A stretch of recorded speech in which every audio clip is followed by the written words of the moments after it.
Storms overnight beat the coast with gale force winds of up to 160 kilometers per hour, uprooting trees in Split, Makarska and Trogir and interrupting numerous ferry lines. This morning, parts of the A1 motorway between Sveti Rog and Maslenica were reopened for traffic, but may be closed again if winds pick up towards the evening. Meanwhile, there has been unseasonably heavy rainfall in the east. Heavy flooding is reported in neighbouring Serbia, claiming one life, as well as in Bosnia and Herzegovina, where rising river levels have resulted in the evacuation of buildings in the centre of the capital, Sarajevo. At today's cabinet session, ministers declared plans for the reconstruction of the Plomin thermal electric power plant in Istria, a strategic project. Plomin is one of the government's biggest but most controversial investment projects and has met with opposition by environmentalists.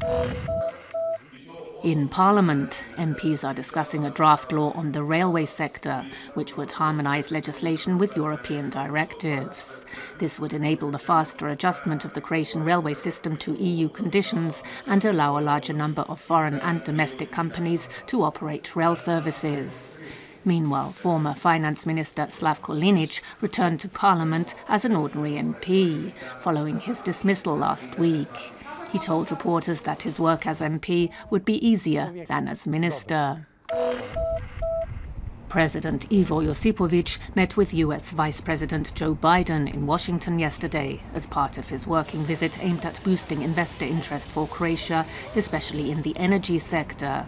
Josipovic said that the issue of visas for Croatian citizens had also been discussed, adding that he had received assurance that the visa regime would be resolved within about a year.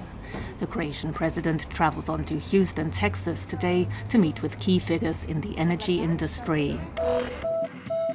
Zadar City Library's mobile section, the Bibliobus, is again visiting villages in the Dalmatian hinterland, bringing books to young readers. Self-taught drummer and TV talent show semi-finalist Roko Dubravica this morning announced the bus's arrival in Škabrnja.